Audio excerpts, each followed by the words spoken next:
बाबर और रऊफ के हवाले से उनका फेलियर ही देखने को मिल रहा है लगातार। बिग बैश लीग में बाबर की बड़ी हाइप बनी हुई है, लेकिन बाबर से कुछ हो नहीं रहा है। अगर अदर हैंड है तो बाबर को तो समझ ही नहीं आ रहा। टू बी ऑनेस्ट, जितना फ्रेंचाइजी ने उससे पैसा कमाया, 12 करोड़ रुपए बाबर ने दिया, 30-35 करोड़ रुपए उसने कमा लिया, उसने तो अपना काम कर दिया, लेकिन बाबर को उसका डिलीवर भी करना चाहिए। यानी जो अपनी जाती जो कैरियर है उसका बाबर का, वो तो उसको निखारना चाहिए। अगर आज तुम नंबर्स उठा के देखो कम्युलेटिवली इस पूरे बिग बैश के अंदर, जिसकी एक 50 भी अगर निकालो तुम पिछले उसमें, तो बाबर आजम की कुछ ये परफॉर्मेंस आपके सामने है कि जहां बाबर आजम आपको 4 गेम्स में 71 रन करके दे रहे हैं at a strike rate of 110। कसम से परेशान करके रख दिया बाबर का जो हाल चल रहा है। मैं तो ये सोचने में मजबूर हो चुका हूं, क्या Babar Azam T20 world cup के अंदर जगह भी बना पाएगा।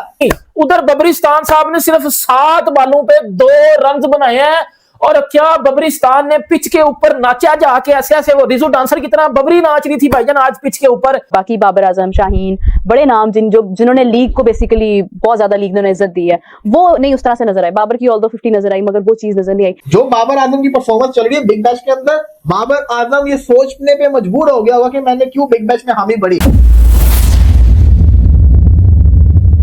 बात करेंगे बाबर और रऊफ के हवाले से, उनका फेलियर ही देखने को मिल रहा है लगातार। बिग बैश लीग में बाबर की बड़ी हाइप बनी हुई है, लेकिन बाबर से कुछ हो नहीं रहा है। आपको ये पाकिस्तान के वर्ल्ड कप कैंपेन के लिए कोई अच्छा नहीं हो रहा। मसला क्या हो रहा है कि बाबर आजम की फॉर्म लगातार गिर रही है। क्रिकेट सिर्फ आप इस जो कॉन्फिडेंस के ऊपर खेलते हैं, आपके रन आ रहे हो तो आपको कॉन्फिडेंस आता है। 4 मैच खेल चुका है बाबर आजम, 4 मैच, एक 50 है, किसी में 2, किसी में 7, किसी में 8, ये रन है बाबर आजम साहब के। और अगर आप देखें ये पूरा इस तरह का ये जो लीग है, इस तरह खेल कर आ जाते हैं बिना ये 6, 7, 8 रन कर करके, तो आप खुद सोचें कि वर्ल्ड कप के अंदर क्या करेंगे। पहले हमें पता है हमने ये 2 स्लॉट्स दी हुई है, एक बाबर आजम साहब ने संभाली हुई है, एक सलमान अली आगा साहब ने संभाली हुई है। इन दोनों साहबों के चलते हम नए किसी डोमेस्टिक खिलाड़ी को मौका नहीं देंगे। तो फिर जब दाऊद साहब इन्होंने ये स्लॉटें इतनी संभाली हुई है, उसके बाद अगर इतनी फॉर्म इनकी बेकार चल रही है और ऑस्ट्रेलिया के अंदर वो बेचारे कुछ खबरें हैं कि वो भी जान छुड़ाना चाह रहे हैं ऑस्ट्रेलिया से, तो उनकी जान छुड़ा दीजिए। अच्छा, वर्ल्ड कप से पहले, और ये बात नहीं भूलनी चाहिए कि पाकिस्तान 2024 के T20 वर्ल्ड कप में पहले राउंड में बाहर हो गया था। ये क्या बात कर रहे हैं, ये मत भूलिए। तरस गए आईसीसी इवेंट के लिए। जितने आईसीसी इवेंट आपके गुजर रहे हैं, आप क्या कर रहे हैं सबको पता, और एक ही नाम है, एक ही नाम है। अभी मैं आपको ये भी बताता हूं, बाबर आजम आज फेल हो गए। अगली खबर यही है ना, उनके 2 रन है। हारिस रऊफ साहब भी कुछ नहीं करे, और बिना किसी परफॉर्मेंस की बुनियाद के ऊपर हारिस रऊफ को पाकिस्तान क्रिकेट बोर्ड जो है वापसी कराने पर तुला हुआ, बिना किसी परफॉर्मेंस। कोई परफॉर्मेंस नहीं है, फेलियर। एक आधे मैच में से 3 विकेटें आ रही, वो भी टेल एंडर मैंडरों की। यार ऑस्ट्रेलियन कंडीशन तो वैसे भी अच्छा कर जाती है वो ऑस्ट्रेलियन कंडीशन में अच्छा नहीं कर रहा, और श्रीलंका में सोचो क्या करेगा वो। और बीबीएल में हमारे जो प्लेयर्स हैं, शादाब अच्छे मतलब इस वक्त टच में नजर आ रहा है। बाकी बाबर आजम, शाहीन, बड़े नाम जिन्होंने लीग को बेसिकली बहुत ज्यादा लीग ने इज्जत दी है, वो नहीं उस तरह से नजर आए। बाबर की ऑल दो 50 नजर आई, मगर वो चीज नजर नहीं आई। कंडीशंस मुश्किल होती हैं, काफी मुश्किल होती हैं। कई ऐसी चीजें होती हैं, कहते हैं प्लीजिंग टू द आईज। जो आपका जो पिच है जिसपे आप बैटिंग करते हैं, वो भी दिखने में अगली लगती है। खेलती बुरा नहीं है, खेलती बैटिंग ट्रैक थोड़ी बाउंस जरूर होता है, लेकिन देखने में अगली होती है। जो आपकी आई जो कहती है ना कि आई कैचर, वो आंखों को अच्छा नहीं लगता। और खास तौर पे 2-3 चीजें ऐसी आपके अगेंस्ट जा रही होती हैं। एक तो ग्राउंड्स बड़े होते हैं, गैप्स बड़े मुश्किल से मिलते हैं। आपको पता है हमारी जो फिटनेस का लेवल है वो भी इतना म्यारी नहीं है कि आप उस ग्राउंड में भाग के भी 3 रन ले सको। अगर अदर हैंड है तो बाबर को तो समझ ही नहीं आ रहा। टू बी ऑनेस्ट, जितना फ्रेंचाइजी ने उससे पैसा कमाया, 12 करोड़ रुपए बाबर ने दिया, 30-35 करोड़ रुपए उसने कमा लिया, उसने तो अपना काम कर दिया, लेकिन बाबर को उसका डिलीवर भी करना चाहिए। यानी जो अपनी जाती जो कैरियर है उसका बाबर का, वो तो उसको निखारना चाहिए वहां पर। बिल्कुल, देखिए जो 58 भी किया है, तो मेरा ख्याल कि 10 से 12 दफा उसका बल्ला टेढ़ा हुआ है, क्योंकि वहां पे थोड़ा बाउंस होता है, आपको ग्रिप टाइट करनी पड़ती है। तो ये वो चीजें थी जो हमें नजर आई कि इवन के जिस टीम के लिए वो खेल रहा है, जो उसके साथ ओपनिंग पे जाता है या नंबर 3 पे खेलता है, वो दोनों से बेहतर नजर आ रहे हैं। हालांकि वो लोकल प्लेयर्स हैं, तो ये फर्क नहीं होना चाहिए था कि आप इतना बड़ा नाम लेके उस लीग में गए हैं और आपके जो लोकल प्लेयर्स हैं वो आपसे बेहतर खेल रहे हैं और आपसे बेहतर परफॉर्मेंस कर रहे हैं। तो ये फर्क आपको कभी भी खत्म नहीं करना चाहिए था कि आपके ऊपर एक बाबर का टैग था, उसमें काफी मैं समझता हूँ कि लूप होल। अच्छा, अब आप उससे डबल जाके एक मुश्किल कंडीशंस में जाके आपने आपको अप्लाई कर रहे हैं। जब आप यहीं पे आपका एक फियर फैक्टर है, आप फियर फैक्टर मैंने क्यों लफ्ज यूज किया कि मुजाहिद भाई देखे ने टेस्ट खेले हुए हैं, अब ये इस चीज को बड़ी अच्छी तरह जानते हैं कि यहाँ पे इन विकेट्स पे वो पीछे आ रहा है। इन विकेट्स पे वो कंफर्टेबल नहीं है कि बॉल को मूव होने से पहले समझ सके या खेल सके, तो ऊपर चढ़ा रहा है। तो वो विकेट्स तो टाइम ही नहीं देती, वो तो आपको 6 इंच 8 इंच आपकी एक्सपेक्टेशन से बॉल भी ऊपर मिल रहा है, मूव भी ज्यादा होना। और वहां पे यहाँ इन विकेट्स पे आप अपने स्ट्रोक को चेक कर सकते हैं। ऑस्ट्रेलिया में आप अपने स्ट्रोक को चेक कर ही नहीं सकते। बिल्कुल ऐसे ही है। You need to, you have to, कि अगर आपको कट आती है तो पुल भी आनी चाहिए। कसम से परेशान करके रख दिया बाबर का जो हाल चल रहा है। मैं तो ये सोचने में मजबूर हो चुका हूं, क्या Babar Azam T20 world cup के अंदर जगह भी बना पाएगा? देखिए आपके सामने है 4 मैचेस गुजर चुके हुए, 3 मैचेस के अंदर डबल फिगर भी नहीं आया और एक में 58 आया।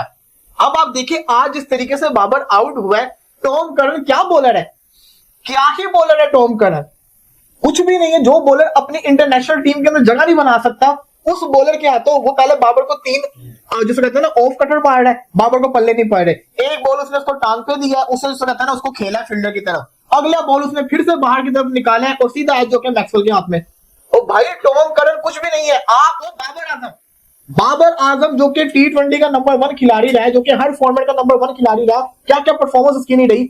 अगर आप टॉम करन के हाथों आपका ये हाल हो रहा है तो फिर आगे जाके क्या होगा? बिलीव मी, जो बाबर आजम की परफॉर्मेंस चल रही है बिग बैश के अंदर, बाबर आजम ये सोचने पे मजबूर हो गया होगा कि मैंने क्यों बिग बैश में हामी बढ़ी, क्योंकि बिग बैश वाहिद वो लीग है जहां पे जो बॉलिंग है ना वो हाई लेवल की है और यहाँ पे जो रन करता है, फिर जिसको कहते हैं ना सचिन में हर जगह रन करता है। अब बाबर ये सोच रहा होगा काश मैं भी बांग्लादेश प्रीमियर लीग करना चला जाता। आज बांग्लादेश प्रीमियर लीग शुरू हुई है ना, एहसानुल्लाह बातें करवा लो, 3 ओवर 40 रन एहसानुल्लाह को पड़े हैं, मोहम्मद आमिर को 4 ओवर में 30 रन पड़े हैं, साहिद फरहान ने 19 बॉलों पे 20 किया है और आपका जिसको कहते हैं साइम अयूब 18 बॉलों पे आई थिंक 28 या 15 बॉलों पे 28 करके गया। लेकिन आज की जो मेन पिक्चर थी वो तो बाबर आजम के ऊपर थी और मैं पर्सनल तौर के ऊपर आज जो बाबर आजम जिस तरीके से आउट हुआ है, मुझे अफसोस के साथ कहना पड़ रहा है कि बॉलर ने बाबर आजम को बड़ा तरीके से बना के आउट किया है और ये एम्बैरेसमेंट होती है बल्लेबाज के लिए कि बॉलर ने टेक्निक वाइज उसको नचाया फिर उसको आउट किया। तो यहाँ पे कोई नहीं, बाबर आजम गलत और बाबर आजम के फैन डिसअपॉइंट होंगे। जिसकी ऑस्ट्रेलिया में इतनी हाइप होती है, इतनी हाइप होती है, इतनी हाइप होती है, और जिम्बू भाईजान क्या करते हैं? जिम्बू भाईजान वो करते हैं जो जिम्बू भाईजान हर दफा करते हैं।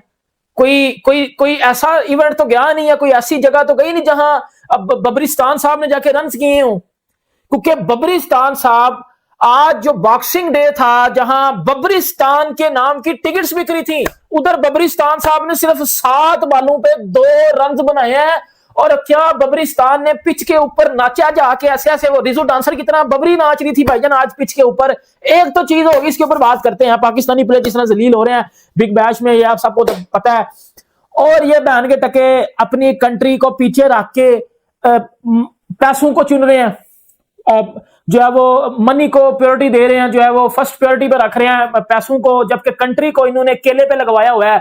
इसीलिए तो फिर हम ना फिर किसी आईसीसी इवेंट्स में जाके ना कुत्ते वाला मुंह बना लेते हैं, हाँ पाकिस्तान क्यों नहीं जीत रहा यार, पाकिस्तान को क्या हो गया, ये इंडिया क्यों अच्छा कर रहा है किसी भी आईसीसी इवेंट में। वो लीग्स में इंटरेस्ट शो नहीं करते।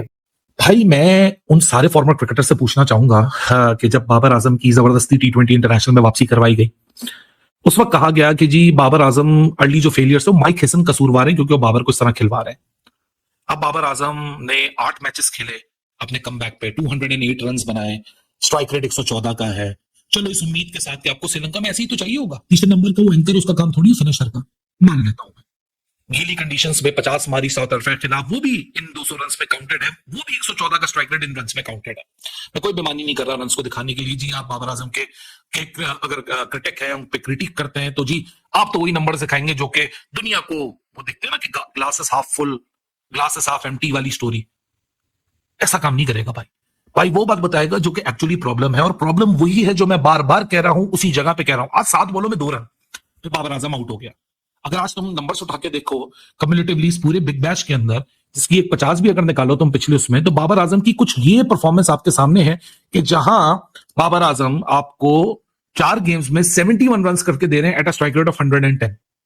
इन 4 गेम्स के अलावा पाकिस्तान की तरफ से 8 इंटरनेशनल इनिंग्स भी हैं जहां 201 रन के अंदर 114 का स्ट्राइक रेट है।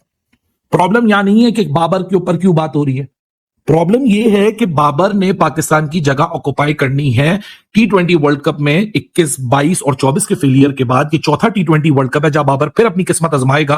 फेल हो गया मुझे कोई मसला नहीं है, लेकिन फेल होने के बाद जो बहाने इस्तेमाल किए जाते हैं ना, एक्सक्यूजेस, कि माइक हेसन जिम्मेदार, जी वो अली इमरान जिम्मेदार, जी वो फलां यूट्यूबर जिम्मेदार, वो जर्नलिस्ट जिम्मेदार, हर दुनिया जिम्मेदार है, नहीं जिम्मेदार तो बाबर आजम ही जिम्मेदार नहीं है। आज 7 बॉलों में 2 रन की इनिंग्स है। अगर आपने वो जाके इनिंग्स देखी हो ना, और फिर वो सिडनी सिक्सर की तरफ से पहला मैच देखा हो 5 बॉलों में 2 रन, आप अपना सर मारोगे ये सोच के कि कौन सा बाबर आजम है भाई। ये बाबर आजम क्या क्रिकेट खेलना चाह रहा है, किस तरीके की अपनी इनिंग्स को बिल्ड करना चाह रहा है, अप्रोच करना चाह रहा है। भाई आप तो 130 की स्ट्राइक रेट से भी गए। ये होता तब है जब आप अपने दिमाग के अंदर एक अर्जेंसी लेकर आते हो। नमस्कार दोस्तों, बीबीएल शुरू होने से पहले पाकिस्तानी खिलाड़ियों जैसे बाबर आजम, मोहम्मद रिजवान और शाहिन अफरीदी को लेकर जबरदस्त हाइप बनाई गई थी और मीडिया ने उन्हें लीग के सबसे बड़े आकर्षणों में पेश किया था। उम्मीदें इतनी बढ़ गई थी कि उनसे हर मैच जिताने वाला प्रदर्शन चाह रहा था पाकिस्तानी मीडिया। लेकिन टूर्नामेंट के दौरान जब इन खिलाड़ियों का प्रदर्शन उन उम्मीदों पर खरा नहीं उतर पाया तो भाई अब पाकिस्तानी क्रिकेटर, कुछ एक्स क्रिकेटर और वहां की मीडिया अब उन्हीं की जमकर खिंचाई कर रही है और उनकी टी20 टीम में जगह को लेकर भी आलोचना कर रही है कि उनकी टीम में जगह बनती भी है या नहीं। इसी को लेकर आने वाले टी20 वर्ल्ड कप में बाबर आजम के जिस तरह की वो बल्लेबाजी बीबीएल में कर रहे हैं, उस प्रदर्शन को देखते हुए उन्हें टीम से बाहर करने तक की बात करने लगे हैं। इसीलिए कहा जाता है कि कभी भी किसी भी खिलाड़ी को बेवजह की ज्यादा तजुर्बत नहीं देनी चाहिए। उनका प्रदर्शन देखकर ही उनके बारे में बात की जानी चाहिए